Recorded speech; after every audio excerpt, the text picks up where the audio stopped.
Need to order. Ed Vitale, Here. Tom Winslow, Here. Bob Shay, Here.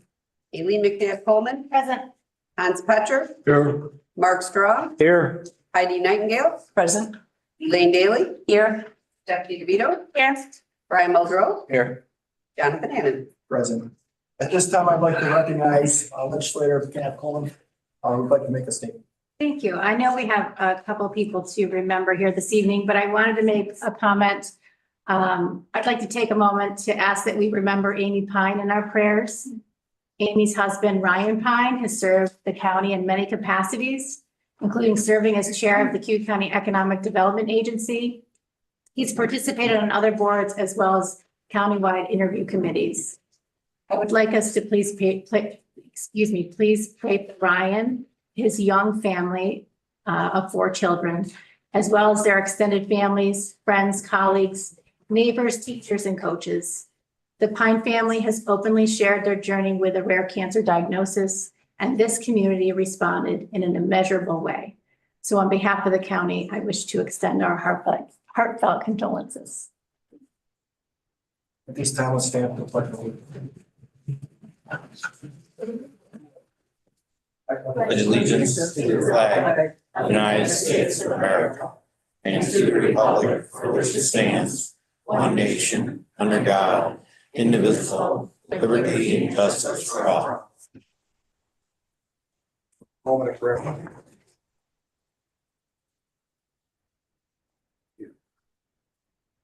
Thank you. In addition to the Pine family, I'd like to express our condolences to the Cayuga County Sheriff's Office and the family of Deputy Call in Delaware. I don't have them with me tonight, but we had proclamations. They were handed out already at Eagle Scout ceremony earlier this month. But I'd like to recognize Eagle Scouts Mitchell D. Honig, Colin N. Hay, and Nathiel Bennett on their accomplishments as Eagle Scouts. We do have a couple presentations tonight. We'll move forward with that. So at first, I'd like to recognize and ask the Water Monitoring Program to come up and present to us this evening.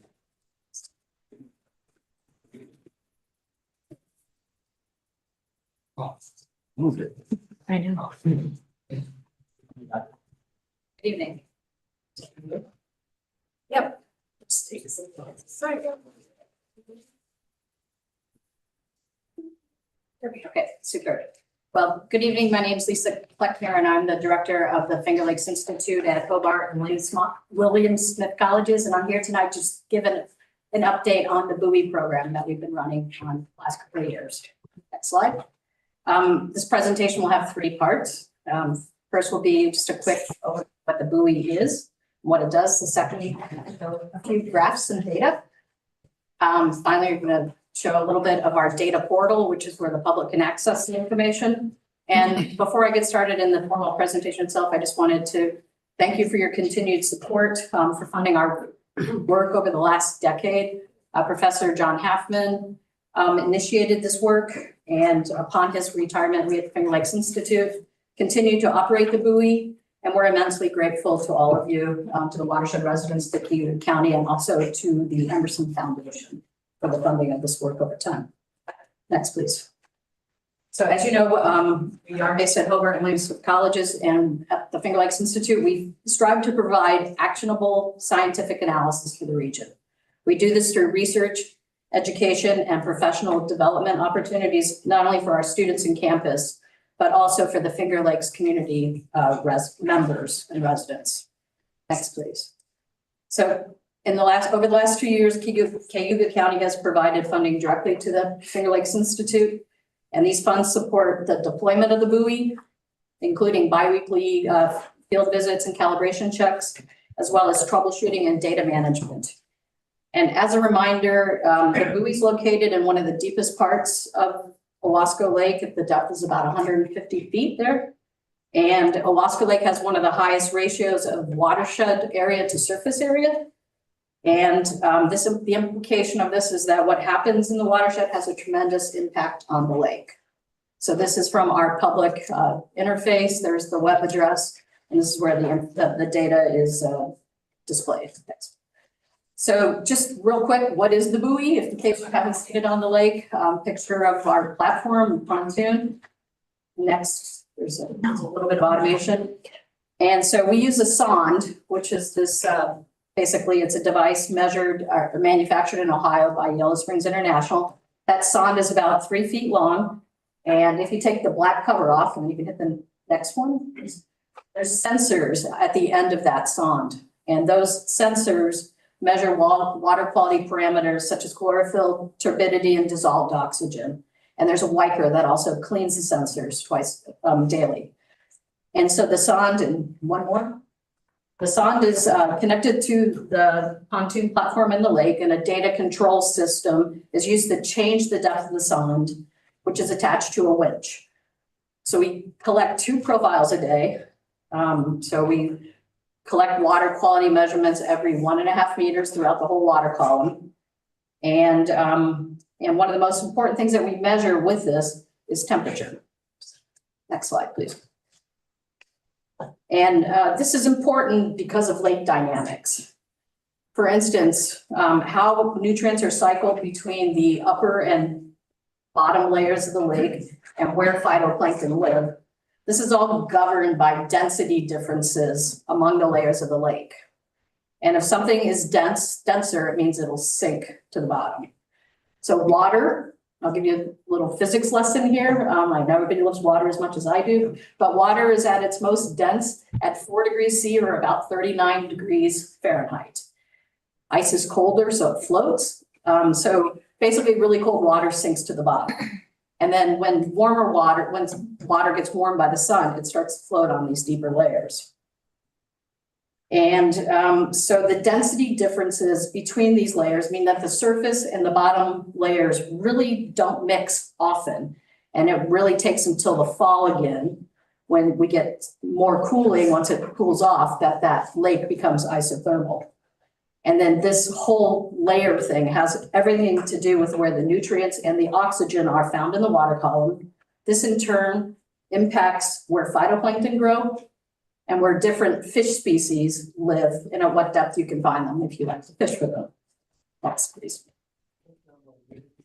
So for 2024, in contrast to 2023, we had a much longer deployment period for the buoy. We put it out on the lake on April 1st.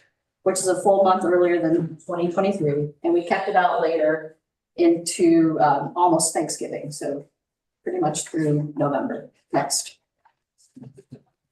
So I just want to show some of the data that we collect.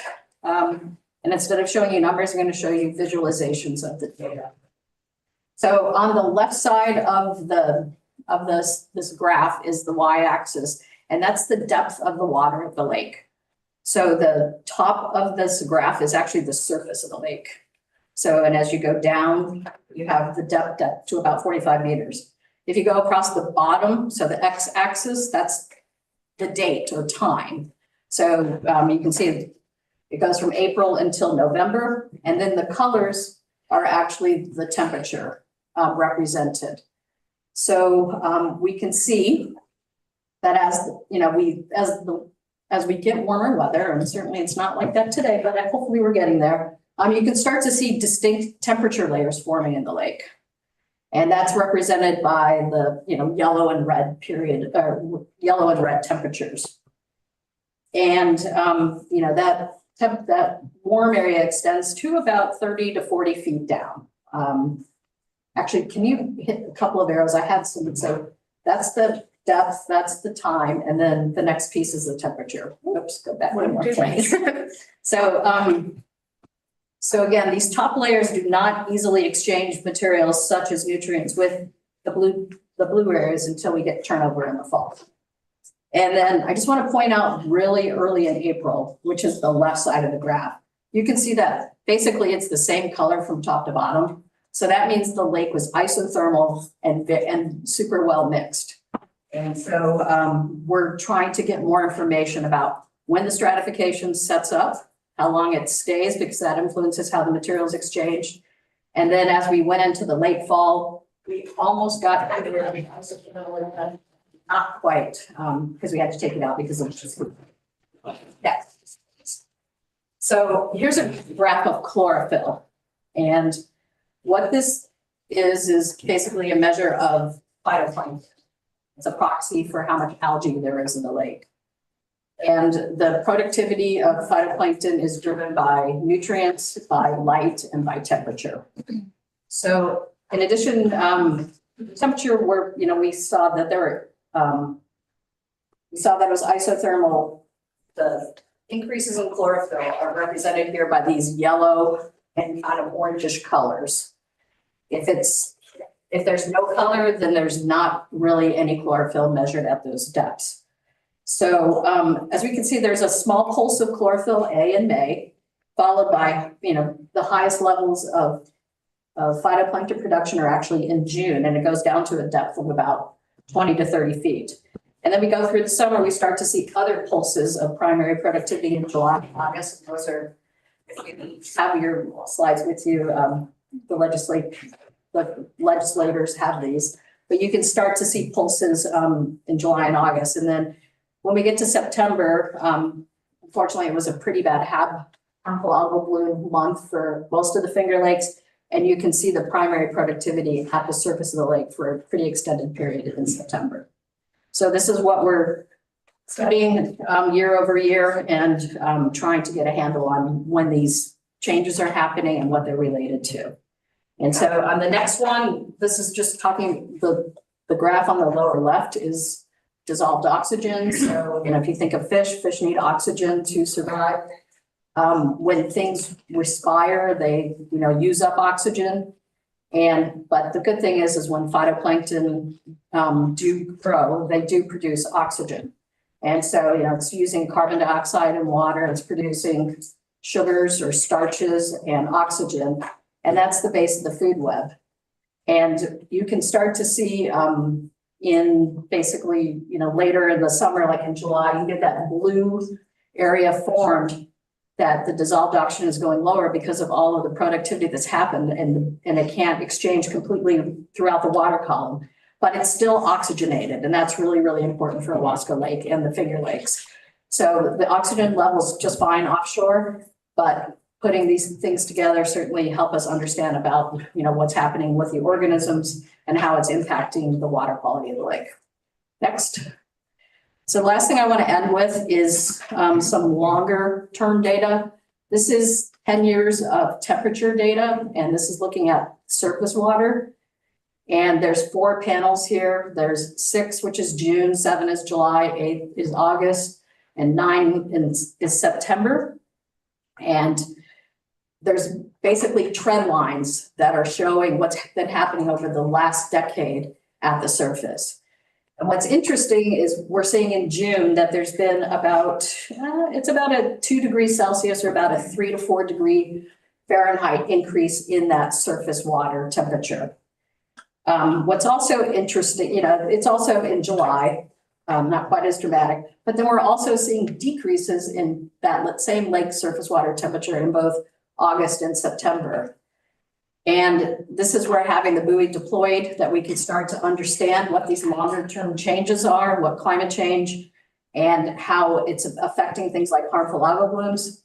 And these are not statistically significant because it's not quite a linear relationship. You can actually see a little bit of cycles, but the trend is certainly increasing in our earlier months of the year, like June and July.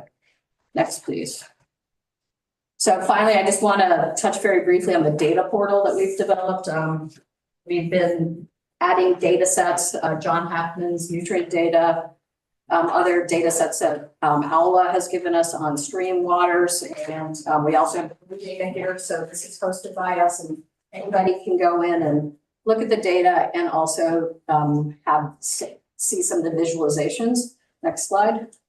Just wanted to also acknowledge my colleague, Ben Kelly, who developed that. And so this is stream data. This is collected by volunteers from Aula, and this shows soluble reactive phosphorus, or the bioavailable form of phosphorus that drives the primary production in the lake for 4 different streams of the Owasco Lake watershed. It's just a place to look at data. If you're interested in it, you can get this in graphs and in you can also download the data, but you can see which streams have higher inputs. And we also know that flow plays a big role. Not only is it concentrations of nutrients, but how much water is moving. And that's what the 9-element plan for Owasco Lake is telling us, and where we should be focusing our remediation activities. Next is nitrogen. Nitrogen is also important. This happens to be nitrate. Nitrogen is important because of harmful algal blooms, the phytoplankton like microcystis. When there's more nitrogen in the water, they produce more toxins. So that's really important to pay attention to. So it's just more data sets. So last slide, almost. So as I conclude, the information we're collecting from the buoy is helping us understand what's happening within the lake. And it's basically what's happening within the lake over a year, but also now we have a long enough data set it's been deployed long enough that we can start to look at decadal trends and water quality conditions. These are very important for lake and watershed modeling, which in turn inform good decisions on the location and timing of the implementation projects to better address nutrient sources. The public sharing of information that's been collected by so many residents in the watershed is very important because it represents a large investment, not only of dollars from our government, but also people's times devoted to collecting really good data that contribute to our past and future understanding of the lake.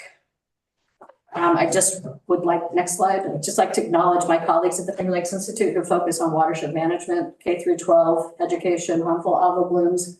We have a New York State certified lab, and we also host the PRISM for invasive species. And then last one is, I'd just like to acknowledge John in his initial acquisition of the instruments that are deployed on Owasco Lake.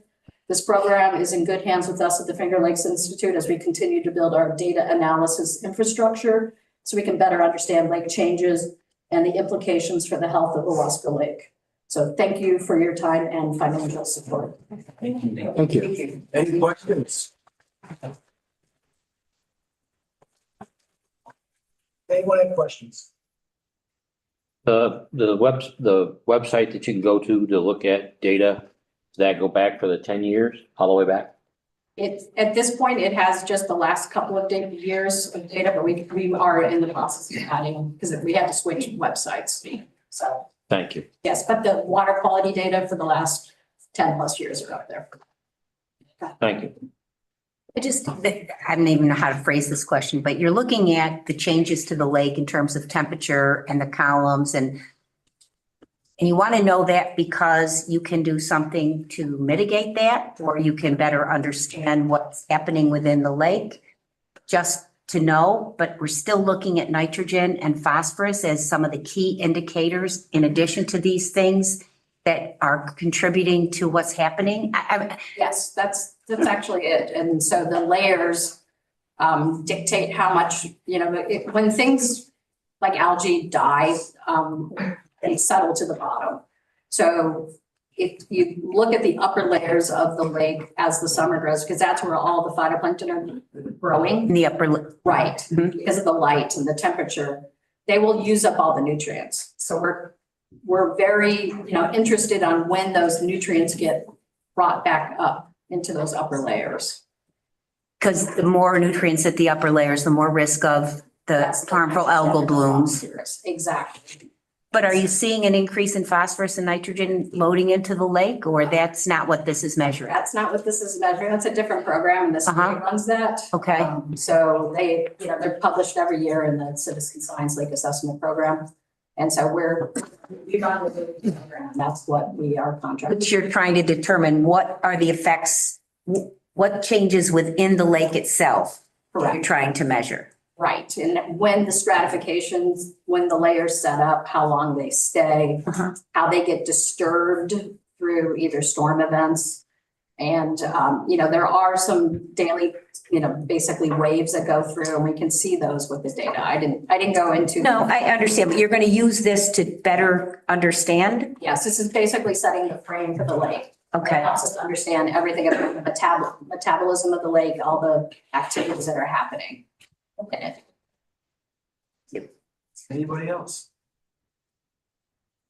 Yes. Is there a significant difference between Wasco Lake and Seneca Lake over you work over at Hobart, you said, so you're familiar with Seneca Lake. Is there a significant difference in the composition of both lakes and so on? There's quite a few differences. I mean, because of the depth of Seneca Lake and it's bigger and the watershed ratio is smaller over there. They're both like medium nutrient levels. They have very similar phytoplankton that are part of the lake.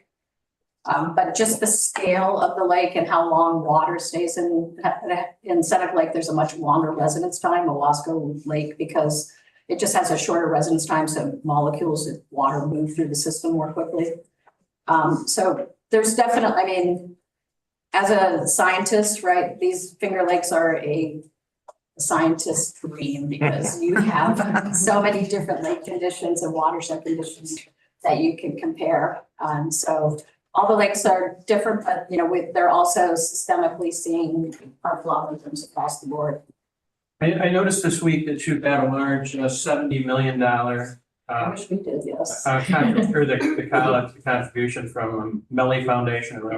Will that affect any of your funding in any way or increase it? Not that I've been informed yet, but it's great for our students in our campus. So I'm sure that'll affect all infrastructure and everything else. So that's a wonderful gift. Mr. Strong? How many buoys do you have in other lakes? Do you have other lakes that have buoys in? We have one on Seneca as well. That's the only one, Owasco and Seneca? Yep. Okay, thank you. Any other legislators?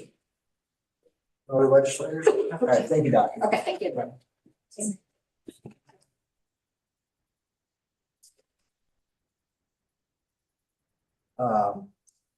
Barry. Carrie's gonna give us a presentation today on the county infrastructure grant. Carrie is our director of planning.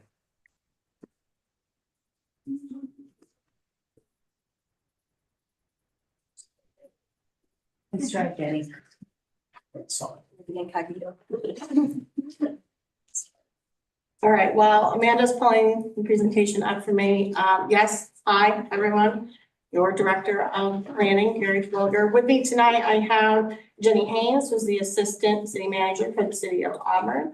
I also have our team from Park Grove LLC. We have Tim Crilly, who is the Senior Vice President of Development, and Taya Mazzola, who is the Development Director.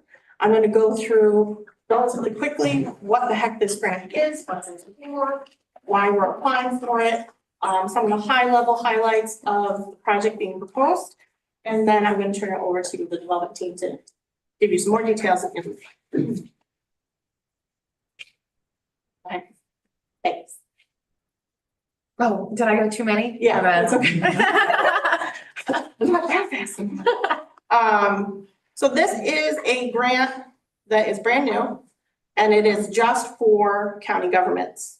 Municipalities are not eligible to apply to this grant funding. The intent of the program is to direct support the development of housing by helping to pay for infrastructure needs specifically, not for housing itself, but for water, sewer, roads, that sort of thing. There are also high dollar items that sometimes can delay projects from getting done. There's two funding options you can see on the screen there. You can ask for $1 million if you're going to support 10 or more housing units. You can only get $500,000 from the state if you're going to be supporting less than 10 units, or you're going to be doing a placemaking project, some kind of other public infrastructure project. Both options come with a 50% match. That match has to be non-ESD funds, cash, not looking at in kind. We, of course, are with this grant proposing to go after the $1 million to support a housing project. The county's housing committee did meet and talked about some potential projects. This grant rolled out very quickly the end of last year. The deadline to apply is April 1st. They're making awards on a rolling basis based on when applications are submitted. We've been told, fortunately, that there's very likely going to be a second round. So we'll be seeking additional projects. But our initial charge was to look at what do we have that's shovel ready right now that can be built. The state's goal is to get this funding rolled out. They want projects to start within a few months of award and to be really engaged in construction with at least a year of contract. So things that are ready to roll. So looking at the options that we had available to us at the time, we felt that the best way to use these grant funds, at least in the first round, make sure we got our fair share of these non-competitive funds, was to support a housing project proposed for the city of Auburn that is a 70-unit market rate housing project that needs at least $1 million plus in infrastructure to extend public water, sewer, and public roads into the project. A few details for you up there again.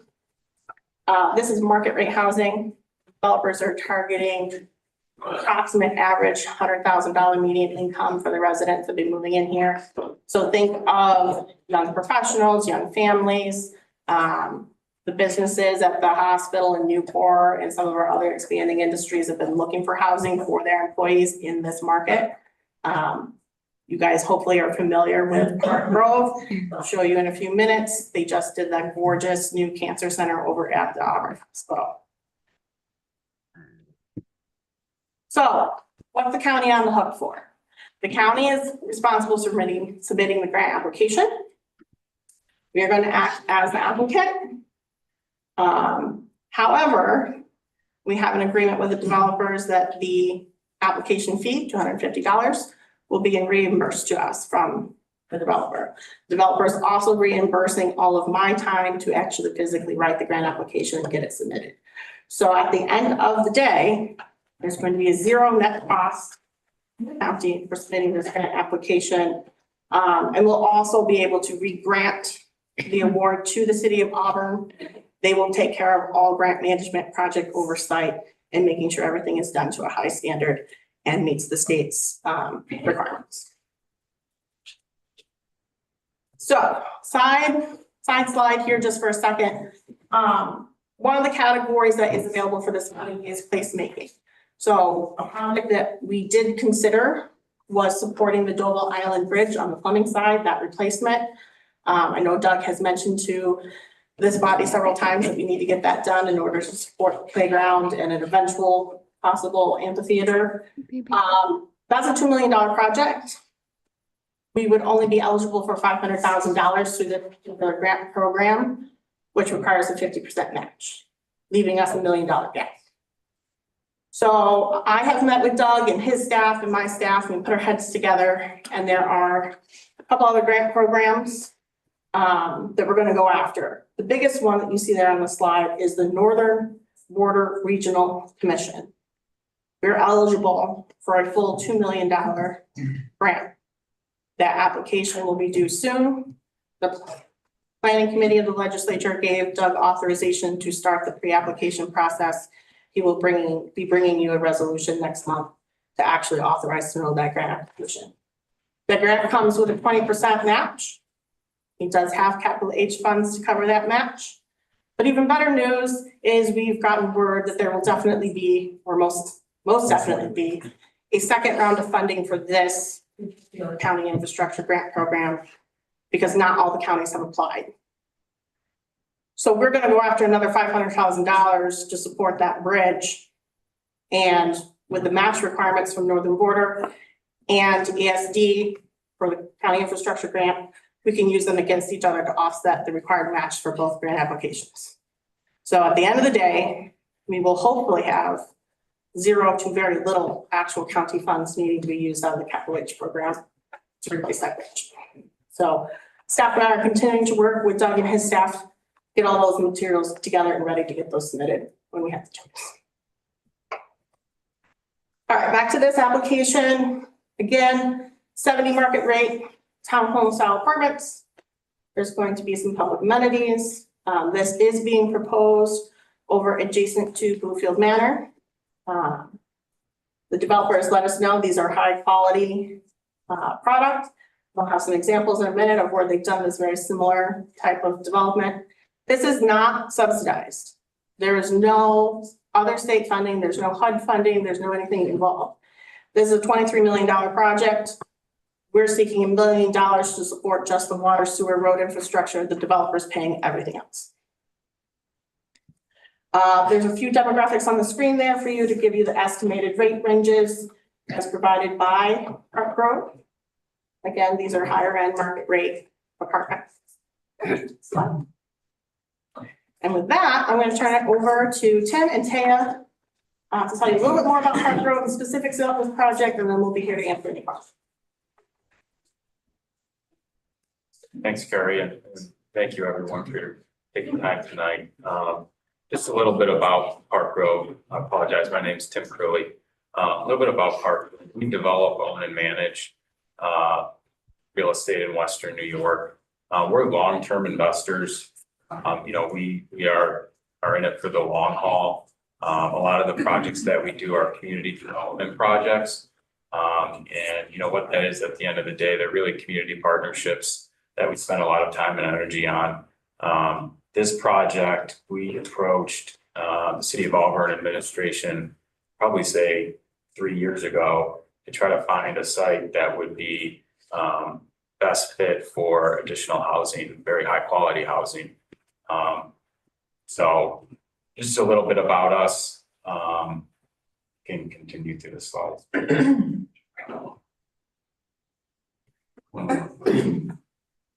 One of the recent projects that we've done in the City of Auburn is the City of Auburn Cancer Center. It was about a $13 million private investment that we made. I don't know if folks have seen it. It's very nice, very high quality. You know, we're like I said, it's very important to us to be vested in the community.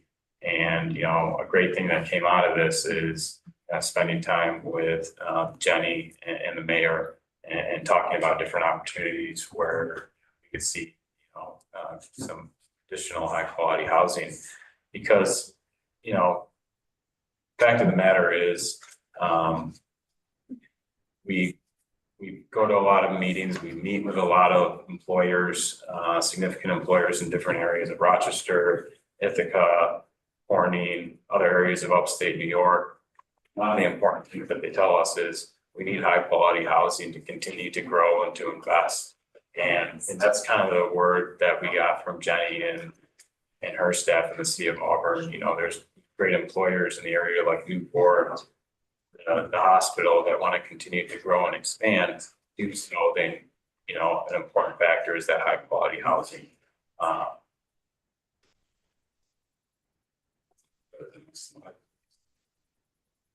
So just a little bit about, you know, the project itself. It's 70 units, as Carrie mentioned. What is, you know, what's the typical breakdown for these 70 units? Typically you have probably 25% one bedrooms, 50% 2 bedrooms and maybe 25% 3 bedrooms, give or take.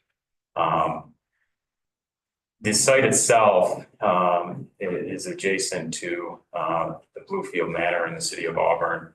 One of the things that you look closely on the site is you'll see there's a clubhouse, there's a pool, there's a pickleball course, there's a dog park. Now, we feel that it's very important to have these high quality amenities in our housing projects.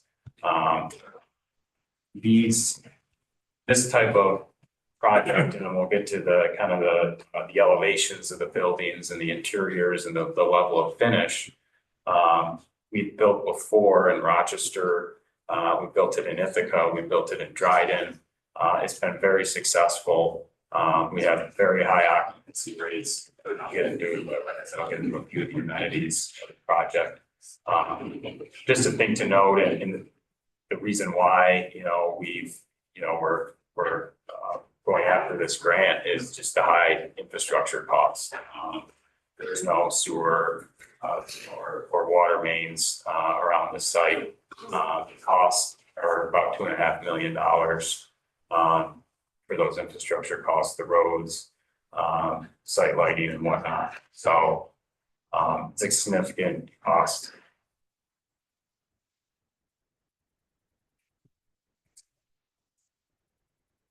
And this is just an elevation of the buildings that we're proposing. We call them townhome style apartments. The great thing about these is each unit has its own individual entryway. Each unit has its own garage, which is great, especially this time of year and in this area. All units have their own balcony and deck. They're very spacious units, typically a 1 bedroom's around 800 square feet, 2 bedrooms, 1,100 square feet, 3 bedrooms, 1,300 square feet. So, very, very, very high quality.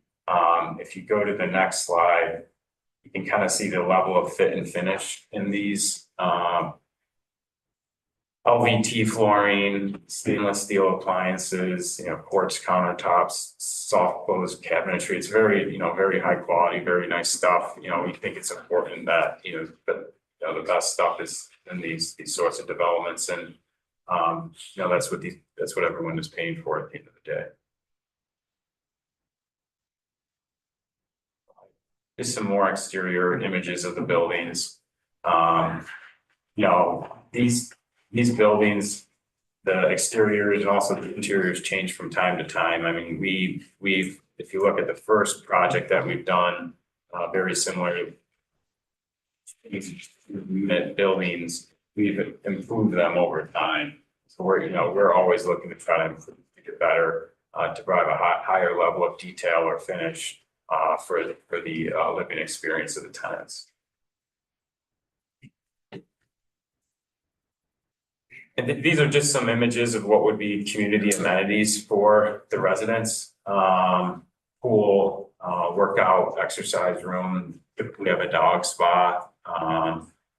And there's typically a great room as well. So that would also be a part of this project. And again, just speaking to, these are the different, the other locations that we built down. East Point Apartments is in Ithaca, Genesee Point is in Henrietta, New York, and then Evergreen Apartments is Dryden, New York.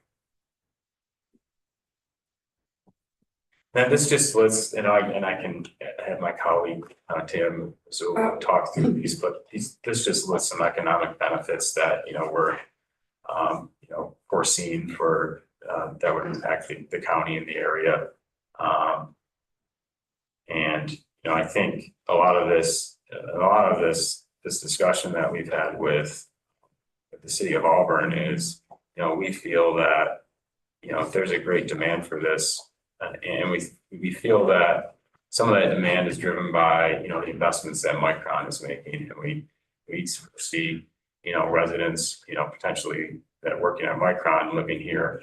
Also, folks from Ithaca, they may work in Ithaca but live here because the cost of living in Ithaca is substantially higher. So these are just some numbers we pulled together. terms of construction jobs, sales tax, potential sales tax benefits. Just to kind of highlight what we foresee. So.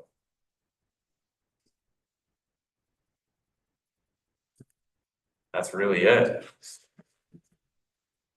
Happy to answer any questions, and it's a project we're excited about.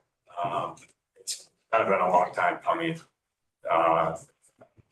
for the city of Auburn. We've spent a lot of time and effort trying to find a great site, and after the cancer center was finished, we kind of turned our attention to this project, and it's gotten much harder to develop these projects post-COVID. So especially infrastructure costs that we're looking to offset here.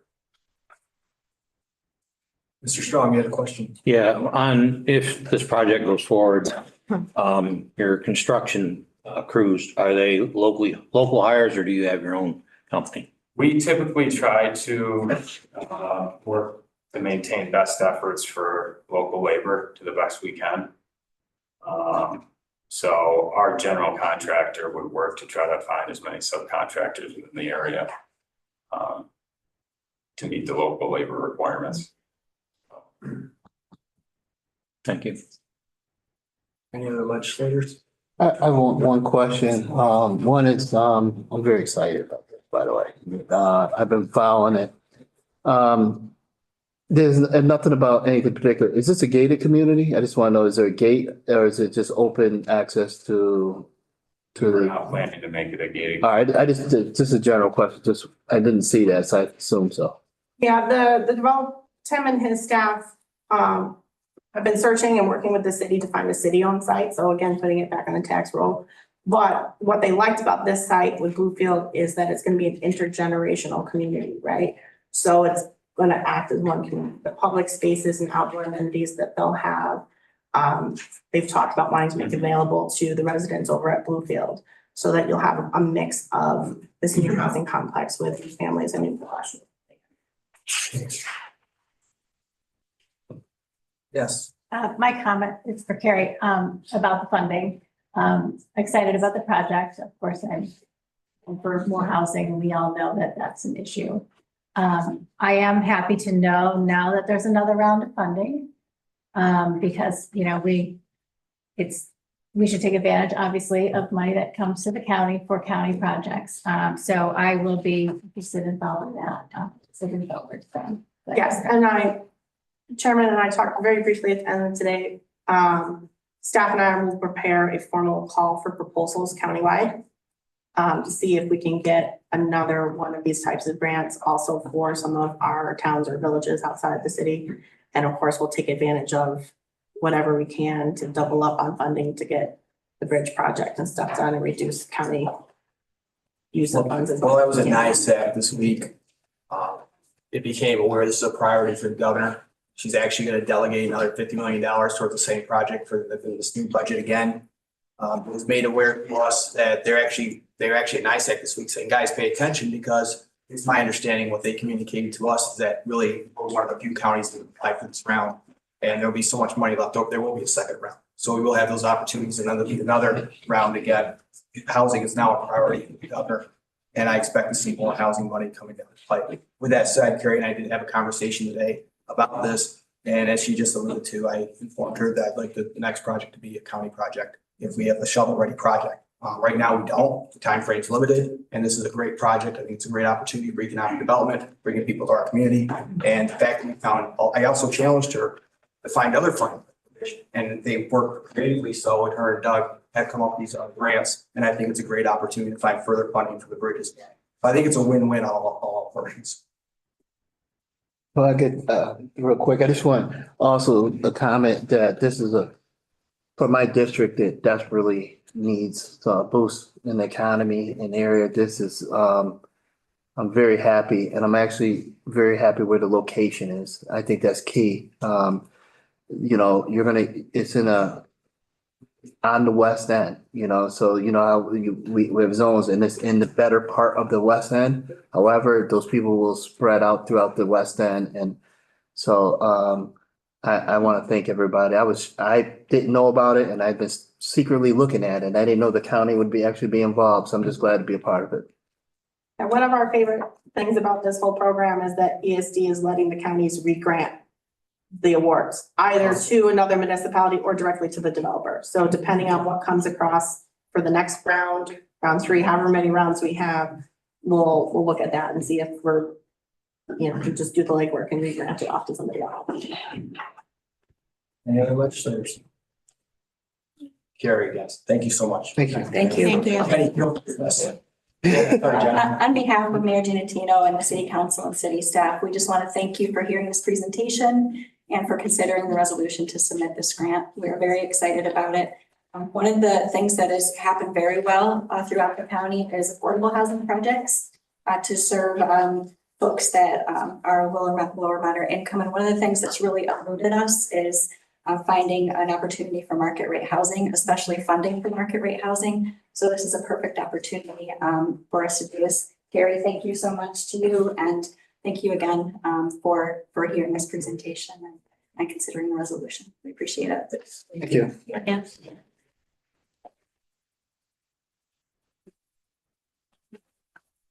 Yeah.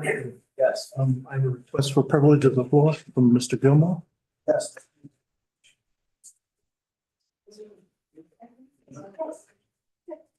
Thank you. Try and make it very brief. I just, 1 second, if you could just stay at the podium. Certainly. State your name and where you're from. certainly, Sidney Gilmore, Town of Fleming, Bluefield Road. Okay, I'm very impressed to see the project that you're proposing. Well, but that's not why I'm here. Thank you, sir. And I would be in favor of that as well. I'm concerned as a taxpayer looking at the county office building, that I don't see what I would consider progress in, I would think, selecting another site for that building. Is, I've been in it in and out 50 years, and it's, the windows don't open, the heat doesn't work, the electrical's bad. There's severe problems with the building, and I don't see how that's recyclable without spending more money than you would on a new high efficiency building. But I don't see any movement unless I can talk to communities working on it or whatever. I don't see a lot going on. And it's sitting there, it's a white elephant. If it's just sitting there and you're not doing anything with it, and you need to move forward, and you're spending over $400,000 a year renting part of the space that DSS needs, you could bond that and build a new building, a 30-year bond, and spend less than that. So I'm just kind of at a loss as far as what's going on, and I'd be glad to interact with anybody that disagrees with me. Is there something that is in progress? Is something, you have to do something with the building, whether you knock it down because of the huge empty fuel tank that's underneath it, all the other issues that the site has, make it a parking garage. I don't know. I'm looking to see if there's somebody working on it. And I'd be glad to interact with whatever committee is going to work with it. I'm also a treasurer for a nonprofit in Syracuse that has a 3-story that we put up a new elevator. It's my understanding that the elevators in this building aren't repairable. They don't make the parts. You can't do it anymore. It cost us $400,000 for one 3-story elevator. You're going to spend millions just putting elevators in that structure. So I'm kind of looking for a plan to go forward with it, and to go forward with a place for the various people in the county government that have to work out of somewhere. Is there one that I'm not aware of? I appreciate your comments, sir. During public comment or privilege of the floor, it's not appropriate for the board to engage. So I appreciate your words, sir. All right. Thank you. That's it. Is there anyone else who would like privilege of the floor this evening? Any legislators, have anyone in the galley? Okay. The Cayuga County Water and Sewer Authority, along with MRB, need the mapping for the Cayuga Lake project plan.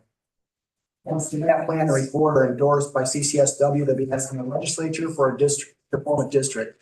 The Cayuga County Sewer and Water Authority is also inviting members of the board to visit the Hanukkah Road site as the area is outlined within the future district. They have offered us to take a tour of the area, and I'll be taking them up, and I expect, I want to extend an invitation to the rest of you. Carl's here tonight, Tim's from MRB is here tonight. They requested privilege of the floor, and Tim from MRB has privilege of the floor.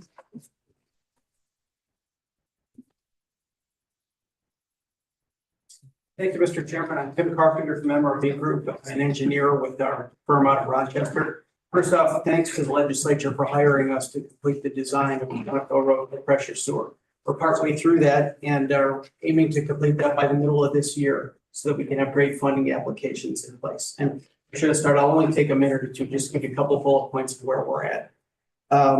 This low pressure sewer system will connect the village of Aurora wastewater treatment plant all the way down the lake shore to the Tompkins County line. There are about 450 homes and cottages along that route whose sewage now goes into septic tanks or holding tanks and will then be transferred to the village of Aurora wastewater treatment plant.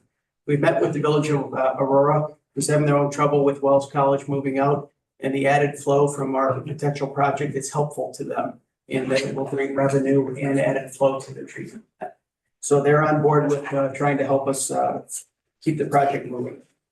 We have meetings coming up with the towns of Ledyard and Genoa in the coming month to keep their town boards appraised of how this affects the strips of those towns which go right along Cayuga Lake and whose residents will be affected by this project.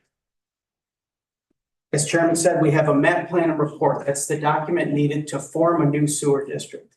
Since there's 2 towns involved, this has to be a county sewer district. I'll bring the map plan and report with a short presentation at an upcoming meeting to talk to you about that. And then we'll entertain and ask for the county to consider forming the district.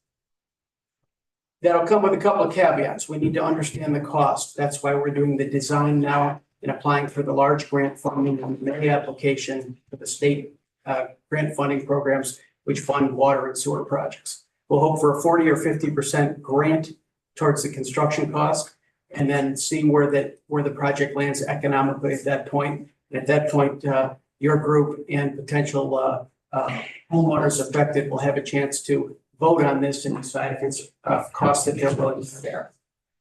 So the grant applications are due in May, and we're proceeding with the design. We thought it'd be helpful to have people visit the site and see how constrained Hanukkah Road and the other roads along the lake are, and get a better sense of what benefit this project can bring.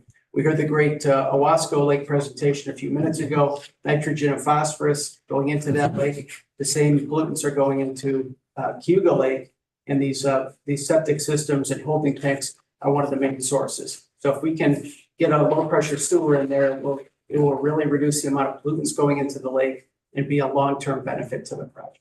I want to keep it brief. I'm privileged of the floor. If there are questions, I'd be glad to. Thank you, Mr. Carpenter. If you have questions, you'll stay to the end of the meeting. I will. All right, thank you, sir. And again, Carl's also your Director of Operations, Carl Reinhardt. They invited us out to tour the site, get in touch with Carl. I'm going to take advantage of it. I encourage all of us to take advantage of it as well. So, thank you. I'd like a motion for minutes to approve for January 2nd and 28th meeting. Move the minute. Second. All in favor? All right. Aye. So I see appointments of reappointment of those that you got there in the meeting. I don't think I have any announcements. So I saw Dr. for this. Thank you. Good evening, everyone. Good to be with you. First, want to take a moment and recognize, I know we had a few members of this year's class for Leadership Cayuga with us that are seeing government in action here tonight. So we have 2 of our own here at Cayuga Community College. Good to see you all here and engaged in the community. At the college, this is certainly an exciting time of the year. We've begun our spring semester. Proud to report that our enrollment continues to be up for the year. We're on pace to be up about 5% for the year last year.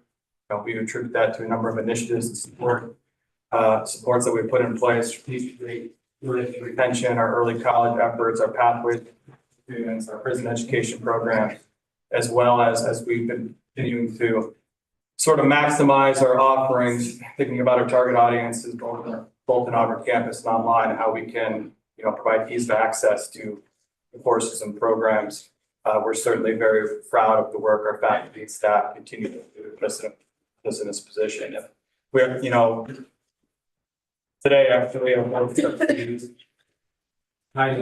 been able to approve last year's audit.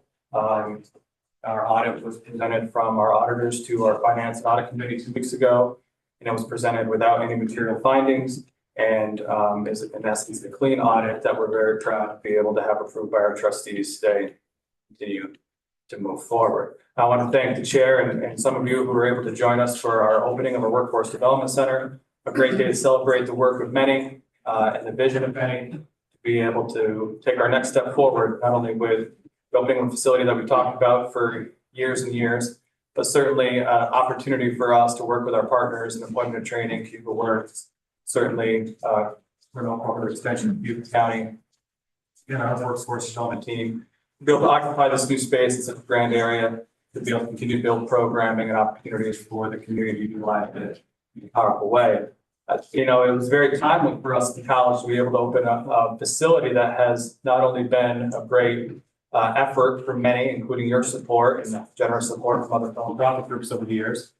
But, right around that time, we also received, word from the governor as she announced that one of the top initiatives for the state this year is to look to be able to create a program for free community college for adults. Free community college for adults ages between the ages of 25 and 55 is one of the top strategic sort of policy goals within the budget.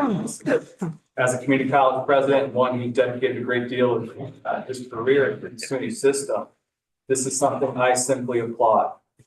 When we're talking about how community colleges are part of the fabric of our community, our mission and certainly our vision at the college is to be a partner with you in government and with private industry and public sector to be able to create the pathway of support for individuals of all ages, in this case, particularly focused on adults, to retool, retrain, and be in a position to better their lives for themselves and for their families.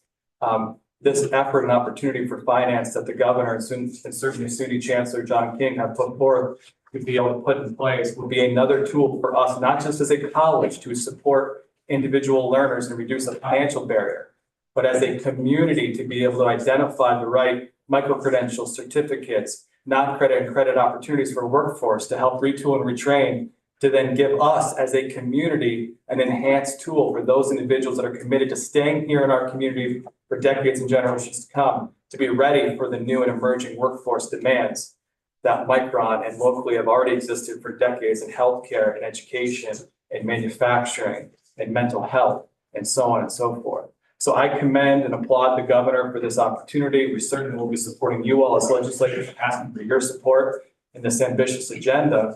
And it's just one start of our advocacy campaign. Beyond that, we want to continue to advocate for floor funding for base aid. We've been fortunate in recent years to have your support and certainly get the support of our local elected officials and others to be able to have base aid predicted for us. And for those of you that are unfamiliar, that is something much different than how we traditionally have had to plan ahead in funding for community colleges. Generally, it was more of an effort that was related to full-time equivalency that was variable. And if you lost enrollment, then your aid would go down, which some may think is a fair thing, and that's true. But the reality of it is that puts us in a position to not be able to be as committed to some of the community needs when it comes to high-cost programs like nursing or manufacturing or technology. Having a predictable floor allows us to be in a position to take a little bit more risk when it comes to program development or program perseverance that we've been able to do in recent years. And so we'll be asking for your support. Certainly, as you meet with local elected officials, we may ask some of you to be able to provide some letter support for us as a college as we go through this advocacy process. But those will be the two main pillars, along with us to ask for increased support of base aid to community colleges of $100 million to allow us to build new programs, support student mental health and student services, and a number of other programs as well. I know this is the time of year that you're all advocating and everyone else across is advocating to be included within the state's budget, and certainly as part of the representation of the college, this will be our primary focus over the next 6 weeks as well. I also want to take a moment and just be able to talk a little bit about something that's upcoming at the college. This is a very important semester for us in a number of ways. We have 2 accreditation visits that are occurring at the campus. One, we just recently hosted our nursing faculty, and we've hosted our accreditors for our ASIN, which is our accreditation process for our nursing program. We'll be hearing in the coming months of the results of that visit, but I certainly commend our leadership of our nursing program and their commitment to such a high quality program that I'm very confident in the results of that process as we go. And at the end of March, we will be hosting as a college our Middle States review process. This is that we're up for a reaccreditation review. This is a normal routine thing that all colleges and higher education of all different sectors go through, and this is our turn. Our last review was the first year I was here back in 2016. So this will be our second one. We've had faculty-led process that have been engaged across the institution by many. I really have been impressed with the collaborative effort that's gone into such an important document, and certainly process of community engagement. And certainly at the end of March, we'll have peers from all across Middle States. We come in here to review our institution as it relates to the standards of excellence, and being able to be in a position for them to provide a recommendation to the Commission of Middle States for our next review of accreditation. So our team has been working hard on that, and we're in a position to be ready at this point to receive the feedback, working with our trustees, and we'll keep you posted as the process moves through the summer. Be happy to answer any questions. I just have a comment. I'm glad to see you here publicly. I could, wanted to be able to talk to you. 2020, 2021, I was the chair of the county, and last year as well. And anytime I've had to call on you, you answer with coming from a place of yes. And, when we had our issues with the building last year, you were right there to help us. And I just want to say thank you. And I appreciate the partnership with the community college, and you're doing outstanding things. Thank you. I appreciate that. Mr. Minton. Yeah, Dr. Duran, I really doing just a comment that I appreciate the out of the box thinking. One of the things that, I know is expanding this year is the pathways for the high school students. And it's not just fantastic for the high school students, but I think it's really great advantage for the college. And one of the things that I see happening, and you can expound on it if you'd like, but the whole college idea is changing, probably going to change even more in the next 10 years. And I feel that you folks at community college are working to try to stay on the curve or ahead of the curve, and I appreciate that. Yeah, I appreciate that. I think you're right. When we look ahead, you think about, industry is not in a position to always wait as long as the traditional education learning process may require. And individuals come in and, efficiency, being mindful of the cost, being mindful of the time it may take.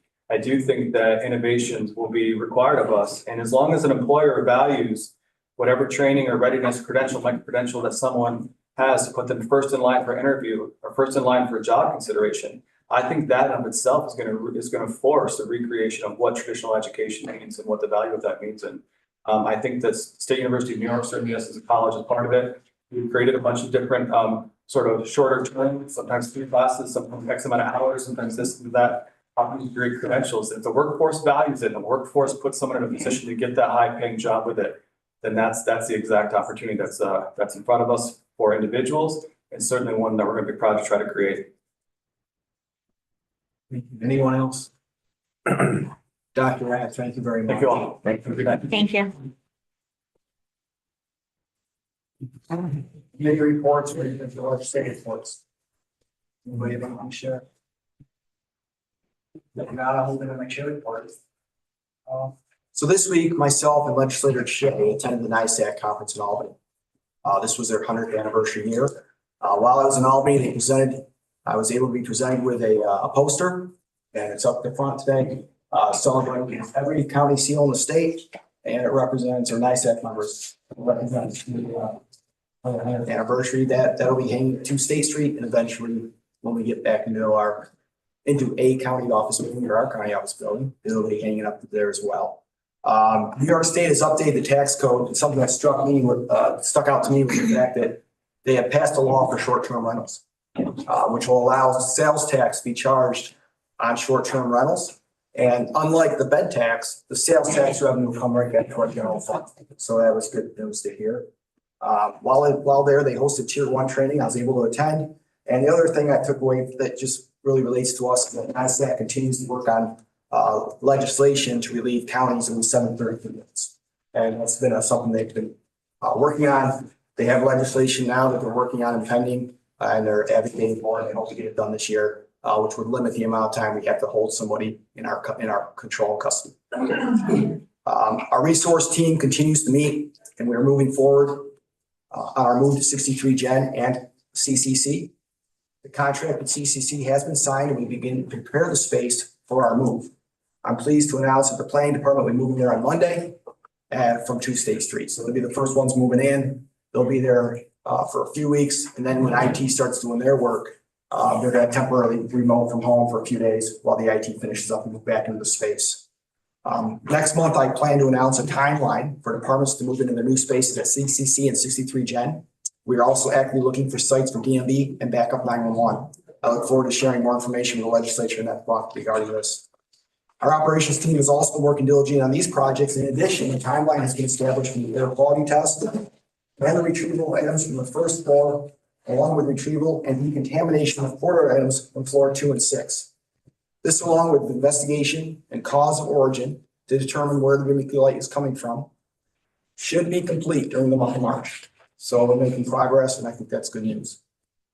I have reactivated the Micron Committee, which was established under former Legislative Chair David Gold. I have asked Mr. Gold to oversee this group and report back to the chair and operations. I look forward from hearing the committee and participating as well. The state of the county is scheduled for Thursday, March 20th. It's at Auburn Public Theater at 8 a.m. Can you repeat the date? What's that? Can you repeat the date, please? It's March 20th at 8 a.m. at the Auburn Public Theater. And I'm inviting our legislators and department heads to attend. Operations and I will be visiting affected departments next month to show them visuals of their new space at 63 Gen. We'll be hosting small groups. This will allow employees to see the space they'll be moving into. We actually have poster boards made up to show the space. We actually have renderings from our vendors to show what the desk looks like, to give them a visual of the space they'll be occupying. Last year, under Aileen McNabb Coleman, Cayuga County applied for a New York State Department of Health Bureau EMS grant. As a result, yesterday, we were notified that Cayuga County has been awarded $490,000. These funds will be used to provide automatic CPR devices, ADLs, mobile data terminals for our first responders throughout our county. This grant will save lives. I'd like to thank our grant writer, John Evans, for his diligence in securing this grant and his hard work and effort to accomplish this. And I just found out about this last night. This morning, I was on an email and phone. I'd like to thank our team, because right now, tonight, we have a resolution that's going to be walked down this evening by Mr. Winslow to accept these funds. We have a 14-day window to accept these funds. And I just want to say thank you to everyone, from Lynn to Grace to Fred, Tom, Sheila, everybody coming together to get this done today so we can have it ready by tonight. So thank you, guys. On that note, I'm all done. So let's move into our resolutions. Start with Ways and Means. Great. Ways and Means had 3 resolutions that came through the committee. Ways and Means 1 is, it was a settlement and a stipulation order or a settlement agreement between the matter of Wheat Street Housing Development Corporation and the assessor from the town of Aurelius. It's been reviewed by the board that Jenny is part of, and they're recommending the settlement. WM2 is accepting jurisdictional abandonment and subsequent conveyance of certain lands by New York State Department of Transportation. That we approved that at the Ways meeting. I believe it's in the town of Brutus, but there was a piece that had to do that the county owned, so the county had to also pass this resolution for the land to be conveyed.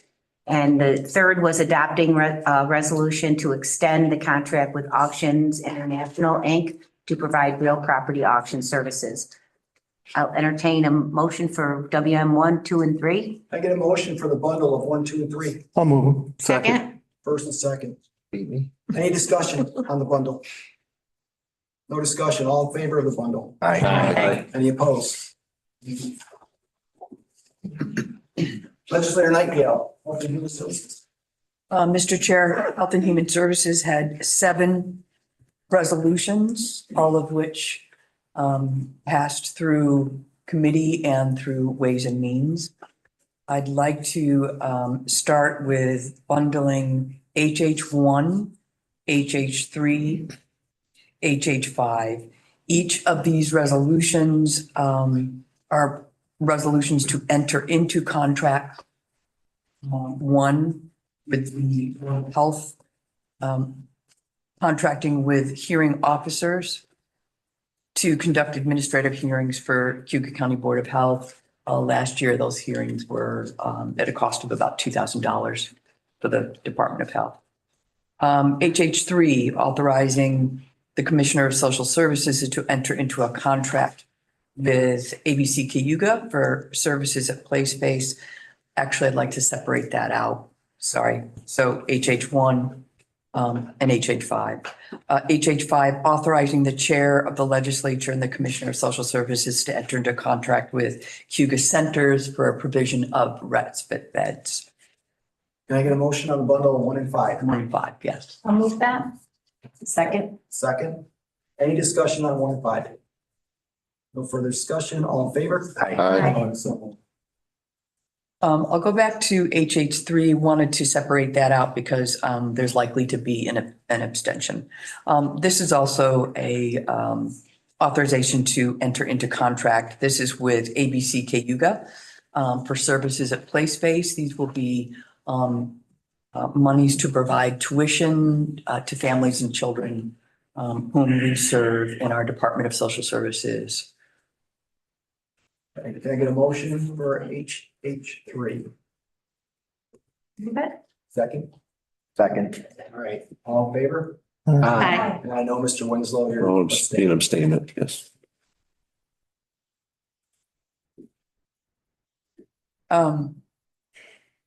Motion to bundle HH2, HH4, HH6. Each of these are motions for us to accept funding.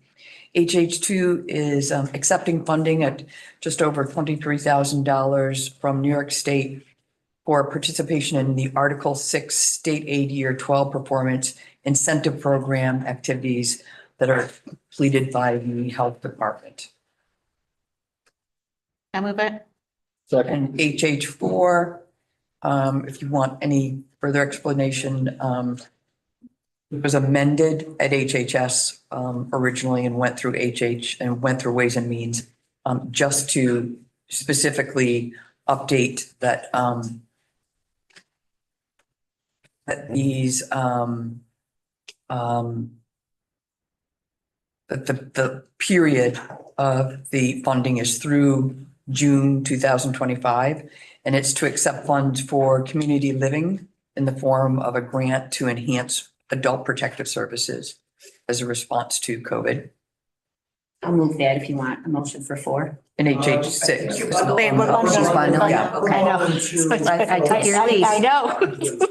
And so HH6 in the bundle is an authorization to sign an agreement with the New York State Office of Mental Health for funding for court-based mental health navigators. These will be caseworkers who will help individuals who are coming to the courts from the courts.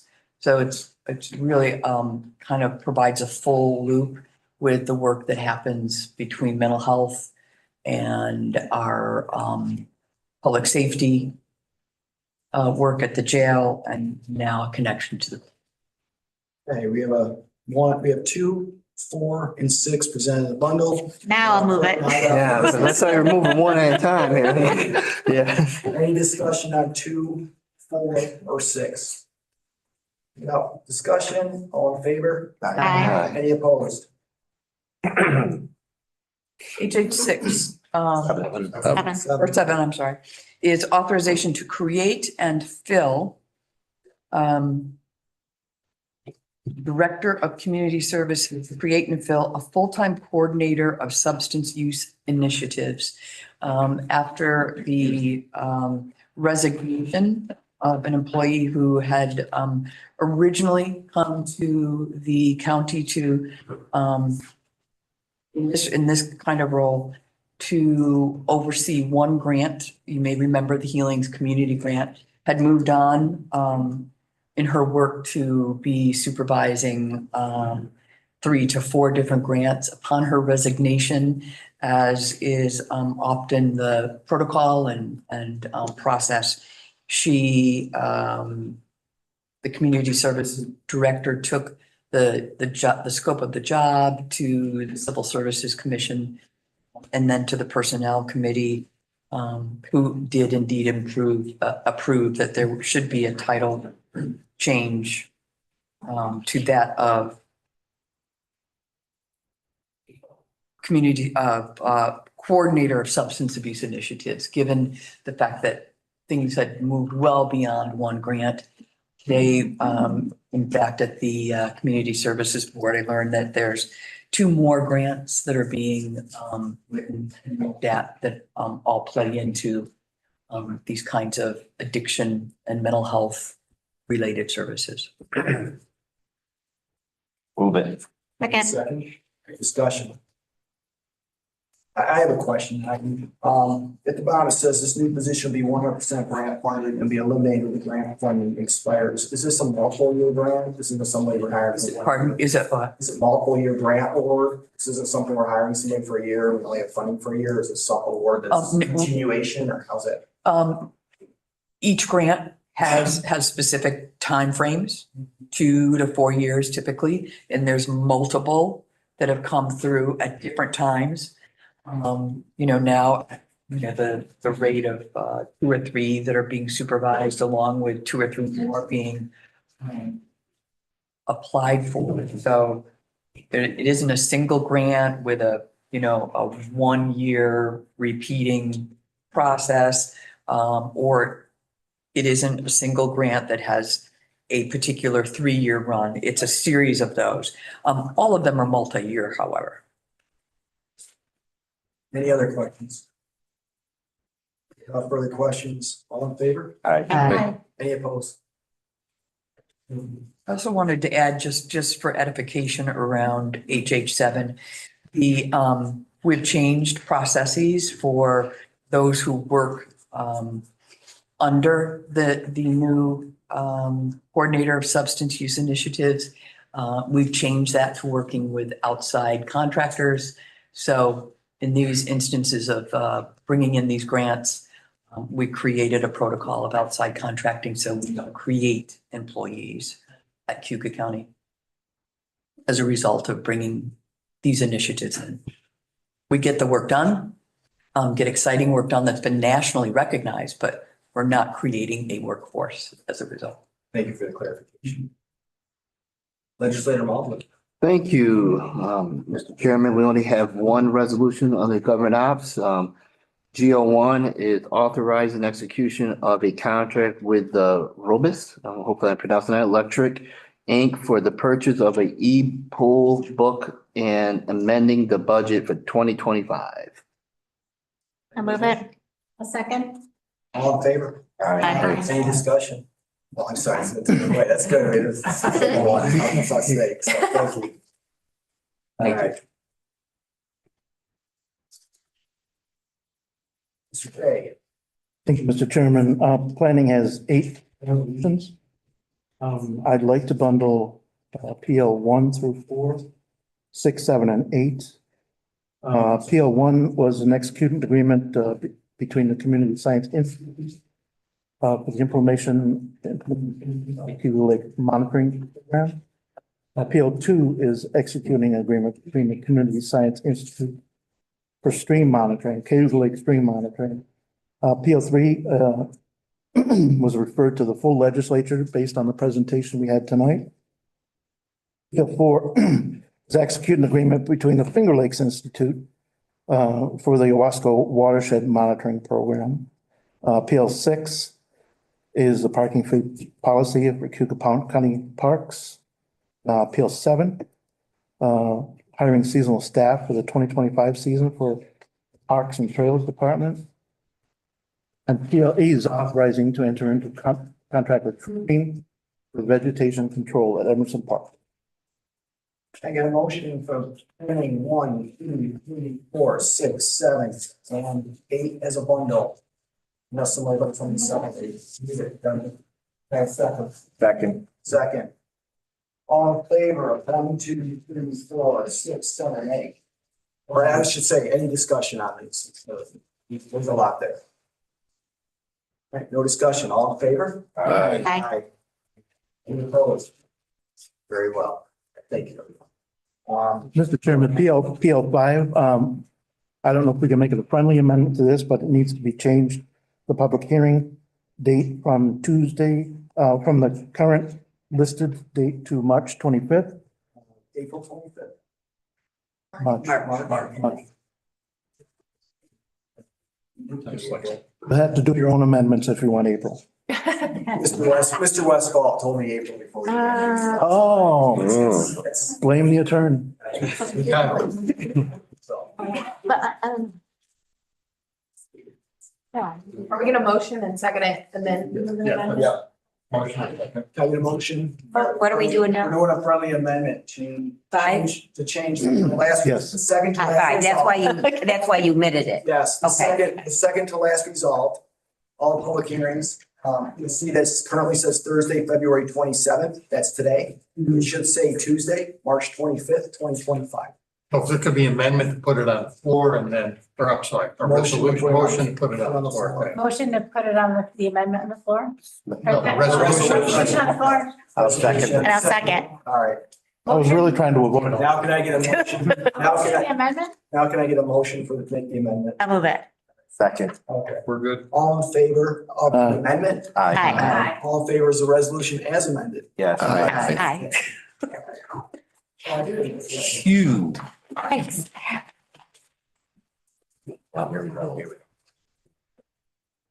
On public polls, there's no resolutions this month. Mr. Winslow. Thank you, Mr. Chairman. Judicial and Public Safety has a total of 12 resolutions under JPS, 8 which went through committee. JP3 and JP6 were pulled, or JP3 was pulled, I'm sorry, and JP6 was tabled to March. And JP11 and 12, I'll be walking those on this evening. Would like to start with JP1 and 2, if I could bundle those. JP1 being authorizing the legislature to create 2 budgeted emergency services help positions in the 911 center. And JP2, which was edited at Ways, authorization to fill 1 vacant part-time emergency services dispatcher position. I'll move to bundle 1 and 2. I'll second. Any discussion on 1 and 2 as a? I have a quick question. Yes, I ma'am. wasn't here for Ways. What was the discussion on the part-time? The amount was, it was the way it was worded. Oh, It okay. was worded as a 1 full-time, part-time. part-time, just the wording was Backwards. cleaned up. 1 full-time, part-time. Yep, there were just typos in the title. Great, thank you. All in favor of any further discussion? All in favor of 1 and 2? Aye. Any opposed? So moved. Okay, thank you. Be offering up JP4, authorization to fill 1 part-time accountant clerk typist in the coroner department. Get a motion for. I'll move that. Second. Any discussion? No discussion, all in favor JP4? Any opposed? So moved. I'd like to offer up JP5, authorize the sheriff of Cayuga County to fill seasonal part-time personnel positions for the Marine Patrol Unit. I'll move Move it. Sorry. Whatever. Okay. Any discussion? No discussion? Aye. Any opposed? So moved. I would like to bundle JP7, 8, and 9. They're all with budgeted vehicles for the sheriff's department, 3 for the patrol unit, 1 unmarked patrol unit, and 2 for the custody division. I'll move it, Mark. A second. All right. Any discussion on JP7, 8, and 9? No discussion, all in favor? Aye. Aye. Any opposed? So moved. JP 10, authorizing the chair of the county legislature and the sheriff to enter into an agreement with Farnham Family Services to provide a credentialed alcoholism and substance abuse counselor to provide services in the Cayuga County Jail. Thank you. I'll move it. Second? Discussion? All in favor? Aye. So moved. JP 11, this one I'm liking to walk on. This was added today, in support of changes in the New York discovery law proposed in Governor Hochul's fiscal year 2026 executive budget. Move it. A second? Any discussion on JP 11? Did I miss something? I have to abstain. Okay, very well. Any discussion? All right. All in favor? Aye. And one abstention? Any opposed? Okay, so moved.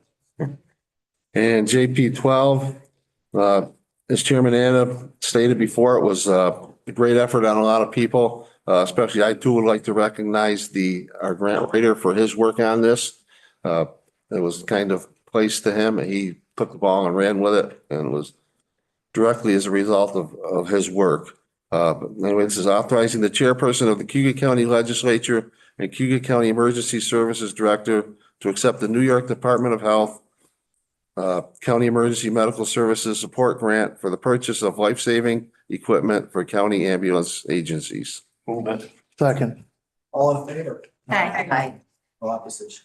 So thank you very much. Mr. Thank you.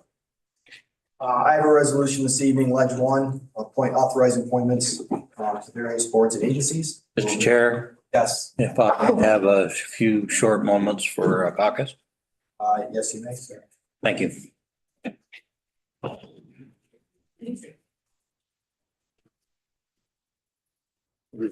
Yep. I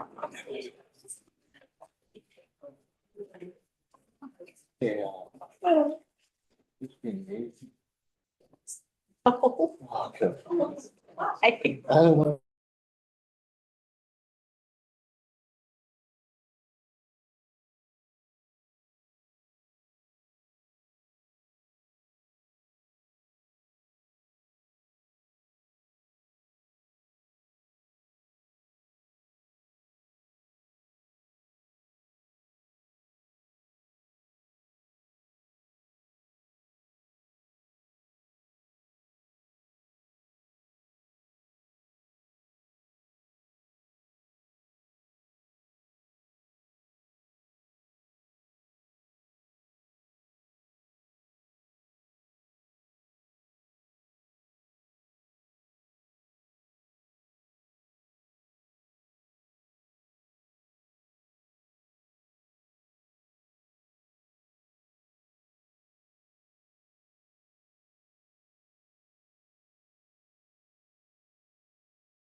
This time, I'd like to bring the appointments and reappointments of committees. With the exception at this time of Cayuga County Water and Sewer Authority, Mr. Wagner will bring that one separate per request. So I'm going to separate. I get a motion to separate Wagner, Cayuga County Water and Sewer Authority for a separate vote. So move. Second. Just, all right, let's move. All right, so, I'm sorry. Sorry, I apologize. Motion to flip that. So I need a motion. Yeah, I need a motion for everybody other than Mr. Wagner. Okay, I'll do it. Do I get a second for that one? Maggie, I'll second. Yeah, all right. All in favor of the appointments and reappointments, with the exception of the Cayuga County Water and Sewer Authority? Do you want to discuss? Oh, I'm sorry, any discussion on, I'm gonna bring Mr. Wagner up separately, but Oh, okay. he is coming up. He's not off the board. Yes. Any discussion on the appointees presented? All right, with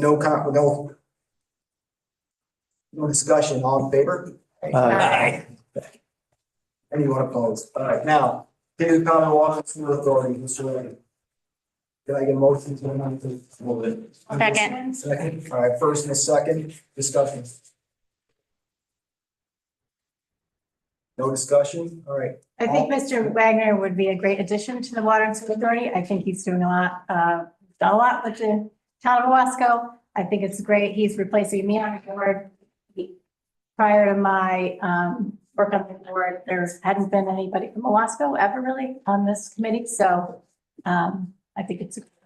And I will add to it that I had spoken to the Water Sewer Authority. I sit on the board as well. Mr. Wagner was brought forward by the board. I support this nomination. And so I will be supporting it. All right, so any other discussion? All in favor? Aye. Those that are opposed?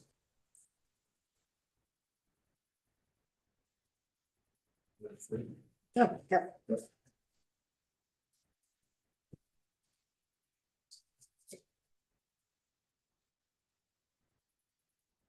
All right, old business. Legislative, legislative adjustment for 2.4, the Lee County compensation plan and onboarding employees in the year 2025. This is tabled, last meeting. I'd like to untable this, untable it and bring it back on the table. Can I get a motion, please?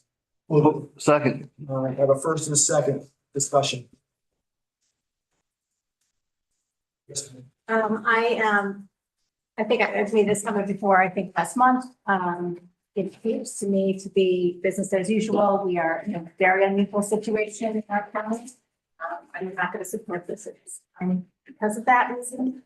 We have had years in the past where we weren't able to do much. I'm just letting you know that I want this. Thank you. Anyone else? All right, Ben has something. Okay, yes, Mr. White, I'm sorry about it. I made a comment last month when we discussed this. I thought we were going to have a discussion. I don't know, maybe I missed Ways and Means, missed a discussion of Ways and Means, but I don't see where any legislators got any feedback from the salary study that we did.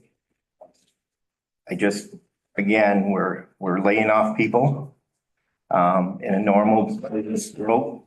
Laying off people and cutting jobs. You normally don't give raises to everybody. I can support this if I'll make a proposed motion for an amendment to this resolution. I would like to add another resolve.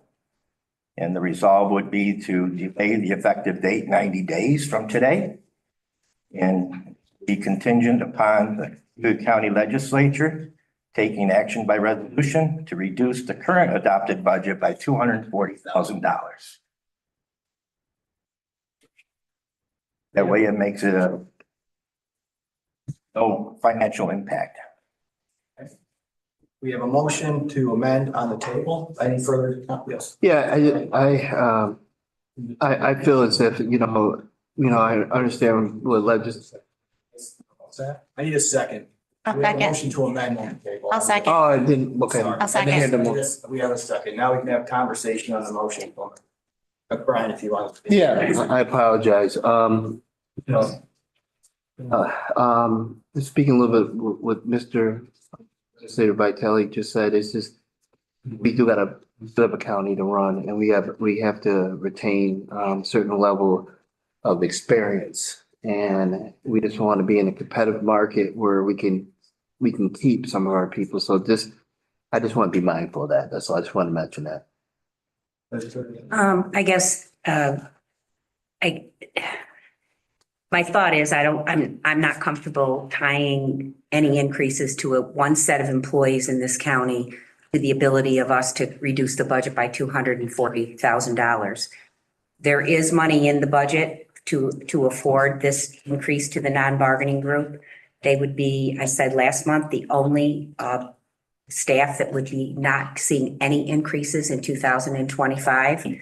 They were certainly, by past practice, I would assume, expecting the 4% that CSEA got. That is clearly farther from the truth. They were hoping for a 3%, and I think that was put in the tentative budget. They're not seeing a 3%. They're seeing a flat, which for higher income workers here is going to be less than 2 or less than 2%. I think you initially were thinking we shouldn't make any adjustments to the non-bargaining until we adopt or finalize the comp study.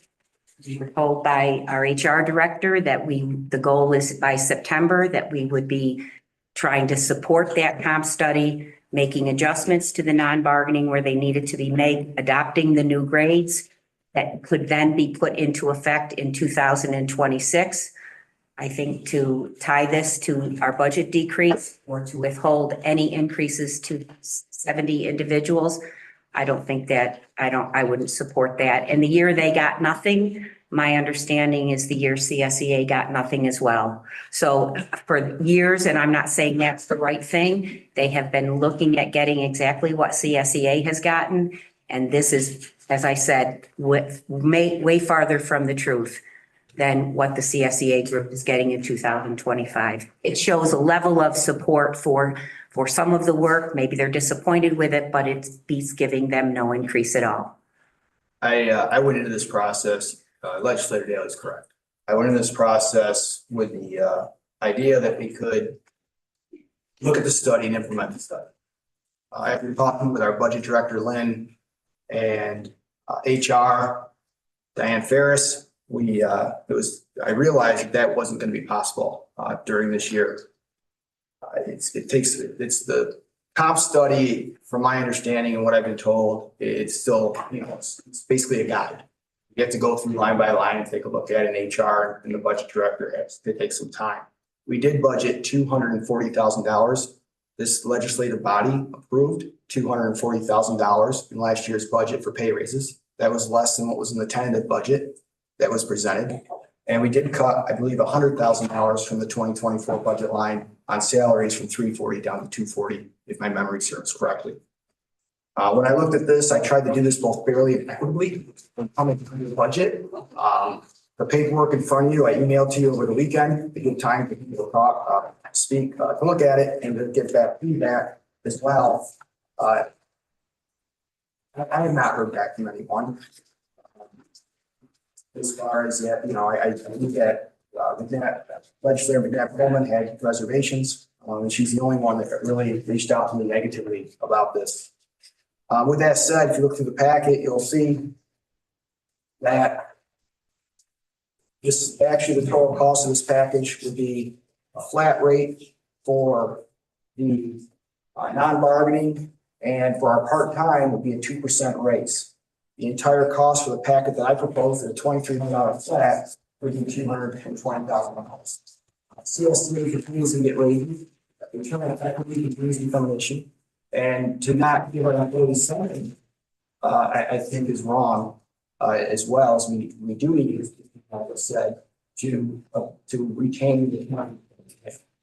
And that's the challenges we face. Yes, ma'am. As I mentioned before, the $200 that's available to offset in salary increases. I'd much rather see a scalpel taken to this as a problem-solving measure. Look carefully at where there's compression. Look at you know, where people are being offered more money to leave us and take other jobs elsewhere and use that money that's been budgeted to handle those issues. So I'm saying no because I'm not agreeing with an across the board approach to this. I do think that there's work to be done. I think our HR department can do that effectively with the money that we can have in the budgets. That's, I hope, that would be like the solution I'm offering, is that it really is a individualized scalpel approach. Any other discussion? Mr. Oh, sorry, Mr. Vitale. I just want to make a comment. I'm one that'll support people that need to get a raise. Our good people need to stay here. I'm not arguing that point. The point I'm trying to make is, again, there are some compression issues that have been brought to light, but I don't know if they're really the case or not. But anyhow, we don't want compression issues. We want good people to stay here working at the county. And I'm not totally against raises. The problem that I'm having is that this is the month of February, we're spending one of our accounts, almost depleting it completely. We don't know what's going to come up the next 10 months yet either. The other issue, and everybody will say that I've been crying wolf for a year, and good. I'm going to keep crying wolf because we are in a financial crisis in this county. And if you don't think so, just sit and wait. Just sit and wait. Last year, we got saved by ARPA money. This year, we're doing another $6.5 million. Just give it time, folks. Thank you. So again, ever since we talked about budget cuts, the county employees have heard layoffs, and some have left, but a lot of us are steadfast. And we are going to talk about not giving them a raise. And I think that I've listened to what Aileen said, and I considered that. I really thought about that. Unfortunately, what I fearful will happen is there'll be a selective situation where we pick and choose who to give raises to, because some people will be left out. And that could cause more turmoil as we're talking about hiring and laying off and eliminating positions. And then we're gonna have to backfill those people possibly with more money. Because if we're gonna backfill these positions, if people are not happy and they leave, we're still gonna have to fill those positions. The county needs to run. I know everybody said we gotta run it like a business. Well, you can't run a business if you don't have people. And I'm in full support of giving these raises across the board because it's less than what they even expected. This is us trying to say, hey, we appreciate your time. We appreciate your effort. And it may not be what you want, but it's what we can afford to give at this point, because we're all in this together. As we sit up here and make decisions, people are sitting home trying to figure out how to feed your families. And I'm not just talking about our residents. I'm talking about the people that support the people that are feeding their families in this county. So let's keep that in mind as we make these tough decisions, because I would tell you, it's uncomfortable to hear your livelihood discussed in the newspaper and they still come to work. So it's a callous decision to sit back and say, hey, you know what? I'm not going to give them a raise. None of us in this room will be affected other than some of the county resources and some of the issues that people leave. These people are affected every day. Still got to feed their families. So I'm all for it, 100%. So Brian, when I went into this, I understand we do have, obviously there's fiscal issues. 5.6 million this year, to be exact. And trying to find something that's both fair and equitable, right? Because, you can say a percentage is fair, but it's not equitable. And a flat rate could be both fair and equitable in the fact that, to your point, the folks at the bottom are getting a higher percentage and those at the top are getting a lesser percentage. So when you talk about people feeding their families, when you talk about people trying to make ends meet, this flat rate is designed to help the bottom and bring them up a little. and not so much at the top. So that this was designed to stay within budget and be both fair and equitable. That was my thought process behind this. At the same time, I provided ranges, that shows what 2% raises all the way through 3% raises would look like. And you can see that they're well over the proposed limits, of what we have presented. And I also presented, anywhere from our resolutions for 2,300, but I even presented the options all the way down to $2,000, which is much less than 2% for many people and barely 3% for some. And to give you an idea of what the range is at 2,000. But that was my reason for it. I understand our fiscal, where we are fiscally. However, I do have to recognize and continue to, retain our employees, make them feel valued. Any other further discussion? Base. There's no further discussion. We do have an amendment on the table. All in favor of the resolution as amended? No, just I'm sorry. All in favor of the amendment? I'm sorry. Can you review the amendment? Yes. Mr. Vitale, make sure I have this right. Okay. To amend the resolution to have a delay of 90 days contingent upon the legislature reducing the 2025 budget by $250,000. 240, yeah. 240. Thank you. That's my understanding. Is everybody, that's me. Okay, so I just had a question. Can we discuss? So you're proposing, I just didn't see Ben. Hi, Ben. So you're proposing that we, in that 90 days, Yep. you're saying the legislature work to reduce the operating budget by 240. Yes. And if they don't, then these raises don't move forward. That's the. And if we do, then they'll get. Right, if there's no movement towards reduction We got in work. 90 days. I got a comment on that. Sure. In 90 days, we ever done anything in 90 days that was Yeah. controversial? No, I'm saying, I mean, you're honest. I mean, like, if we don't agree today, in 90 days, we're all gonna agree on cutting the budget? I'm just honest. I mean, You want to extend it to 160 days? No, I I don't. don't want to extend it at all. Right, well, But I'm just saying that in 90 days, we're gonna find 240,000, we're all gonna agree. That we can all agree on. So, as somebody used to say, that sounds like kicking can down the road, because it doesn't seem like we're gonna agree. We can't agree today. no, you'll agree in 2 years from now. But 2 years, we still need people, man. We need people, Argue it. because at the end of the day, People are our number one resource, okay? what's that? People are our number one resource, but we also have to consider what our resources are. And our resources are limited. You know what I found over time is that when you say you don't have enough money to pay people, and we agree on certain other things that don't make sense to us, we got to pay the people first. There's things we can cut back on that does not in it, but right now, I think 90 days, these people need some relief, they know that some help is coming. I think another thought is, and to Ben's point, we're into March already, right? This is basically the end of February, so we've already been 2 months. That 240,000 was budgeted for the entire year. We could always not make the pay raise retroactive, and that would not cut in as far as that 240. And we could always make it effective April 1st or March 1st as well, another option. Just food for thought. But we have an amendment on the table, so. Yep, we do. To vote on. Take care of that one We first. do, but it's my food for thought. So, with that, you do have an amendment on the table, and we're gonna do a roll call vote on the amendment. So, Sheila? Ben Martelli? Aye. Tom Winslow? Nay. Bob Shay? No, Aileen McNabb Coleman? Hi.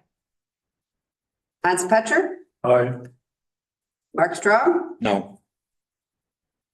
Heidi Nightingale? Aye. Elaine Daly? No.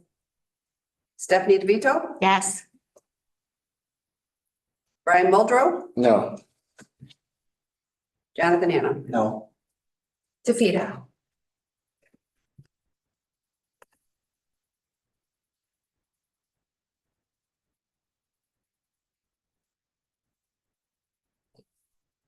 We still have the, So the amendment. We have original resolution. All right, any further comment on the resolution? Okay. Yes, ma'am. Speaking of anyone else's turn, I have had, folks who would be affected by this increase say, I would much rather keep my staff than get a pay increase. And it seems as though they recognize that we are in a situation. And this year's supposed to get worse for us. So I think they understand. I think they recognize we're in a pickle. As long as they can keep their employees and keep things going, they are satisfied with that. So I just want to share that feedback. I've received mixed feedback. I haven't had really anyone tell me that they don't want to raise. The feedback I've received, has been a mixed feedback of this, mixed bag of results. Folks think it's too low. Some folks are happy with it, but I haven't had anybody come up to me and say, we don't have to raise. But thank you for that. Feedback. Anybody else? Just want to say that I'm not opposed to the flat line increases at that 2%. I liked the amendment because it put some responsibility back into our lap to re-examine that budget. The budget is it's a working document all the time. And we can be, I think we would have been able to make some sound decisions within 90 days. Because we have department heads and financial experts within the county whom we could easily have reached out to do that. I've never known of a legislative ad hoc committee to do something like that. We use the expertise of our department heads. But, having said that, I am in support of, the rationale of equity and,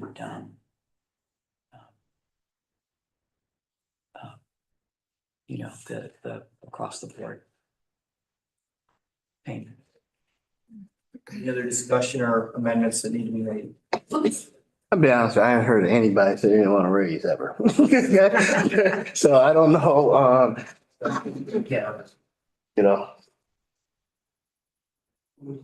Yeah, so if there's no other conversation, no one else wants to make an amendment, I'm gonna take a roll call vote.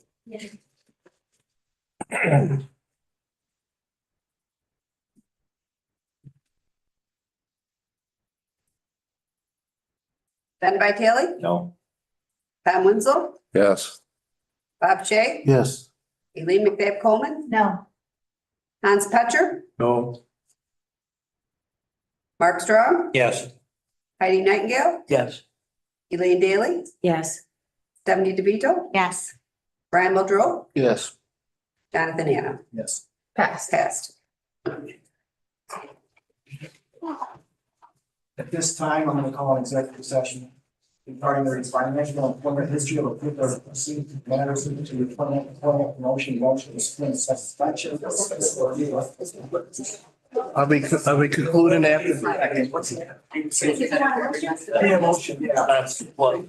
There will be business, there might be business afterwards. Just so people know, I need a second as well. I second. Yeah. All in favor?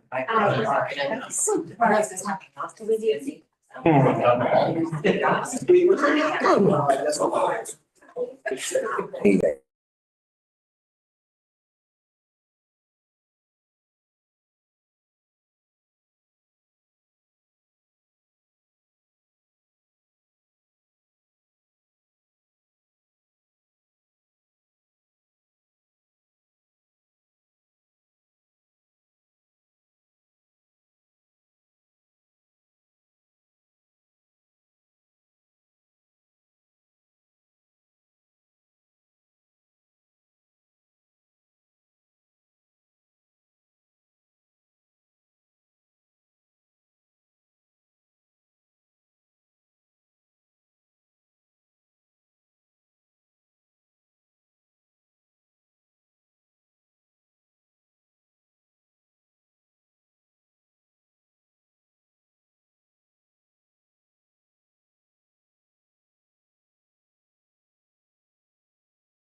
Yeah, March 1st. Yeah. Oh, can I have a vote for this? All in favor? Wait, okay, We're back. No, we're Okay. just back. oh, good, okay. Get it out. You voted for something. Come in the other room. Yes. I'm bringing forward a walk-on resolution, PRO Director Staff, Information Director Staff. Can I get a motion to put that? I move it. Second. Second. Authorizing increase in salary for the probation director. Whereas the Cayuga County Probation Department Director's salary is $84,367. It is assigned to grade 6 in part 4, non-bargaining compensation plan. Whereas probation director's salary was not eligible for an increase in 2024 due to being hired in November of 2023. Whereas due to salary compression, a CSEA probation supervisor grade 34 in the department reporting to the director has a rate of compensation higher than the director position. And whereas the funding for an increase in salary and fringes is available in the 2025 budget due for retirement and grant. Now therefore be it resolved that the annual salary be adjusted to a rate of $96,667 is excluded from the 2025 non-bargaining salary increase, and be it further that Part 4 non-bargaining Cayuga County compensation plan be amended accordingly, and be it further resolved that the Director of Finance make a journal and accounting entries required to implement the intent of this resolution. I would like to, pardon me, I'd like to make an amendment to add that further resolve that this resolution will take effect on March 1st. Second. Okay, we have a first and a second on the amendment. Can any discussion on the amendment? No discussion on the amendment. Can I get a vote on the resolution, on the amendment of the resolution? Aye. I need a first and a second. Yeah. Yes, and I need a first and a second for the resolution as amended. Move it. Second.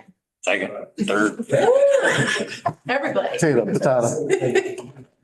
Roll call vote, please. Okay, roll call. Discussion? Yes, discussion. I just want to point out that if we were to add 2,000 or 2,500 to the original salary, it still wouldn't be enough, and we would still find ourselves back here. We're going to continue to do this through the year, I guarantee, and we're going to need to pull that money from somewhere. And we no longer have the salary adjustment line that we promised, and we need to find other places to pull this money from, because we do need to keep our good employees, and we do need to take this analytical approach to compression issues. That's it. Thank you. Any other comments? Roll call vote. Ben Vitale. Aye. Tom Wenzel. Aye. Bob Shay. Yes. Eileen McDevitt Coleman. Aye. Hans Petcher. Probably. Half